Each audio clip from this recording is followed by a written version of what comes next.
This is really great music, incidentally.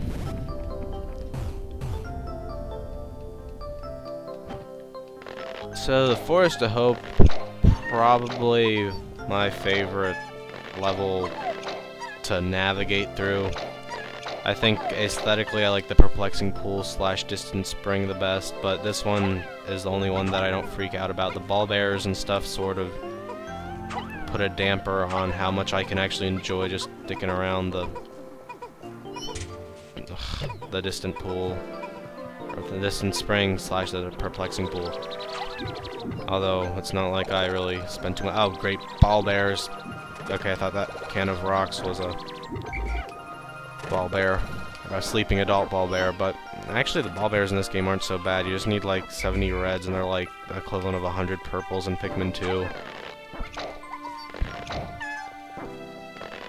And in that frame of mind, maybe I should focus on reds, although basically right now I've been focusing on trying to get a usable amount of Pikmin really fast. And happen to start over in the blue and yellow sectors, which naturally add blue and yellow things near them, hooray. And I have not even begun increasing the amount of red Pikmin. And this game is just awful to work with. Like, yeah, I'm gonna go this way. 10 bucks says it. Okay, fine. Lost 10 bucks. Thought I was gonna take it to the blue onion.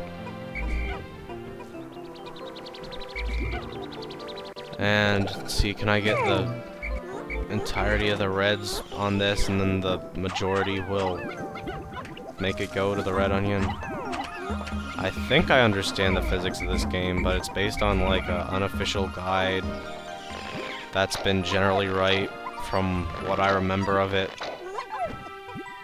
even though I never even beat the game when I read guides. I think actually, to some extent, I stopped buying guides just to force myself to beat games, because if I know how games end, I'm less motivated to actually get that ending myself. I don't know, that and the fact I'm no longer totally rubbish at video games and I can sort of figure out what to do for myself most of the time.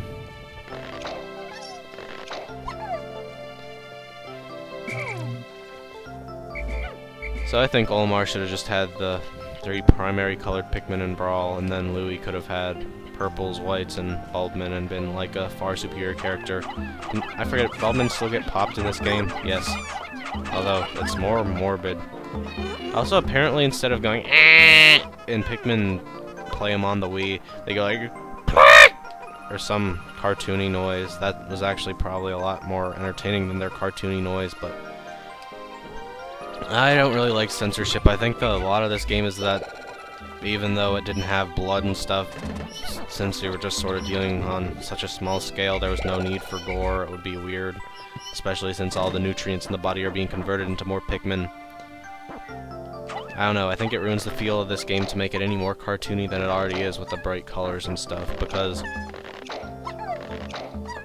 I mean, like, even with Olimar being a anagram of Mario, yeah, it's actually a complete anagram, or whatever the effect of that is in Japanese, since the 2 syllables in his name are the same for 2 characters or something. Not 100% sure on how Japanese works, but they have the same thingies in their names. Olimar and Mario.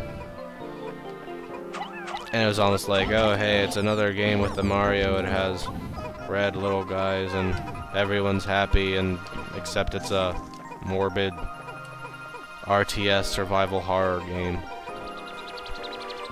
And also, if they don't go back to like the Pikmin 1 style of really atmospheric, I'd like to see more RTS elements in Pikmin 3, which I guess they did actually confirm that they're working on, which means that they've started thinking about what they want the concept art to look like.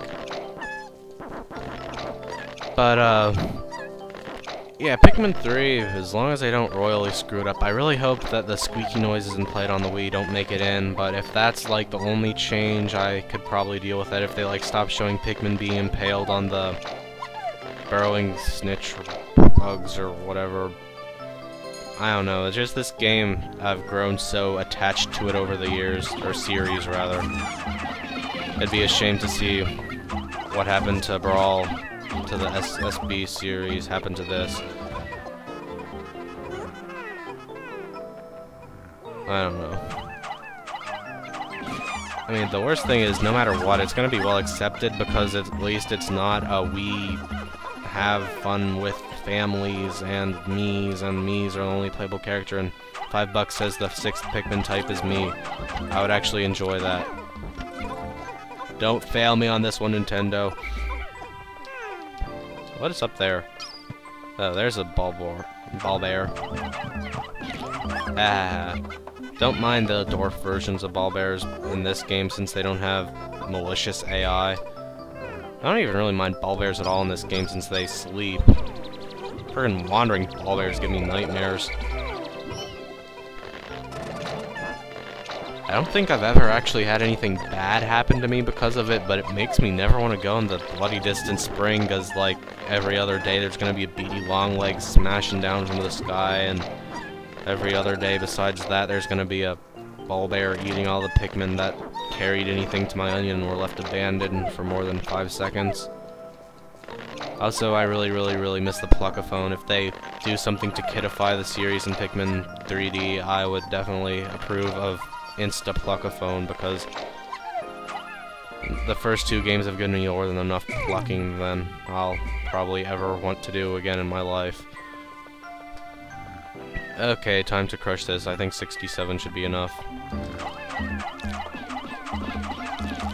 Whoops, they stopped latching onto him, right? Because I'm trying to hit both the control stick and the C stick with hands. And hey, did any even die there?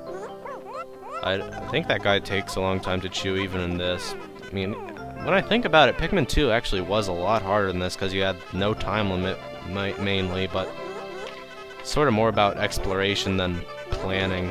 I don't know. I like both. If they had, like, I think they should probably start off with something like Pikmin 1, but then you can go back to the planet with infinite time after you've, like, escaped in time. The best of both worlds type approach would be pretty rad. And also Olawar totally needs to be a character, even though I'm not sure if the pun works in Japanese for Wario. At one point I mean Wario means like mischievous man or something, but if it works in the States they could probably do something. Basically I went to a rival. I don't like all the 3 human characters in Pikmin 2, or Akatation characters in Pikmin 2 were all allied and basically not any kind of tenseness. I mean, you didn't want to go into debt forever, but there was no real urgency to much in that game, and while I like that, I don't think I like it enough that I would want the exact same in Pikmin 3. Okay, so definitely doing better in this than I was in Landing Side. I don't know what it is about that. It's too crowded, I think. Plus the no battling at all sort of distracts me. Wonder if I should go all red. Are there any bomb rock doors? I mean, I'm sure there's something good back there for blues, but I'm fine sticking with reds if I can just keep collecting these corpses. I wonder if there's any boss enemies. I know there's the mushroom and the distant spring, but I wonder if, like, the long legs or the armored cannon beetle shows up anywhere. I mean, I consider ball bears a lot more friggin' intimidating than most boss enemies, but they're not actually that hard to deal with in this game, as I said before. Yeah, there is a bomb rock wall. Might need to blow that down, see where it leads. This leads back to the main area, right? And hey, a 20 pellet. I'll take it. I love you, sleeping ball bear. Just stay asleep. Yep, this definitely leads back to the main area, considering they're going this way. I wonder if swarming will just... I don't know if I have enough to... Yep, I have enough to swarm them. Hey, little buddy. I love it when I have a decent army in my games. And where are we going? I don't know where that bridge leads. This is needlessly complex. Please don't wake up that ball orb, even though those things like sleep like rocks in this game. And where are you even going? This seems like a bit of a hazardous route to take back. Oh, they're heading that way. Makes sense.